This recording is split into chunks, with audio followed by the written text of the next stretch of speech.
کہو کہ آسمان اور زمین میں جو کچھ ہے کس کا ہے؟ کہہ دو اللہ کا۔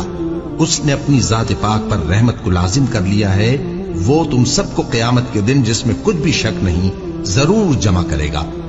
جن لوگوں نے اپنے آپ کو نقصان میں ڈال رکھا ہے وہ ایمان نہیں لاتے، اور جو مخلوق رات اور دن میں بستی ہے سب اسی کی ہے، اور وہ سنتا ہے جانتا ہے۔ کہو کیا میں اللہ کو چھوڑ کر کسی اور کو مددگار بناؤں کہ وہی تو آسمانوں اور زمین کا پیدا کرنے والا ہے، اور وہی سب کو کھانا دیتا ہے اور خود کسی سے کھانا نہیں لیتا۔ یہ بھی کہہ دو کہ مجھے یہ حکم ہوا ہے کہ میں سب سے پہلا فرما بردار بنوں، اور یہ کہ اے پیغمبر تم مشرکوں میں نہ ہونا۔ یہ بھی کہہ دو کہ اگر میں اپنے پروردگار کی نافرمانی کروں تو مجھے بڑے دن کے عذاب کا خوف ہے۔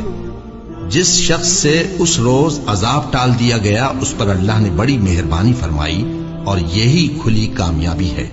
اور اگر اللہ تم کو کوئی سختی پہنچائے تو اس کے سوا اس کو کوئی دور کرنے والا نہیں، اور اگر نعمت و راحت عطا کرے تو کوئی اس کو روکنے والا نہیں۔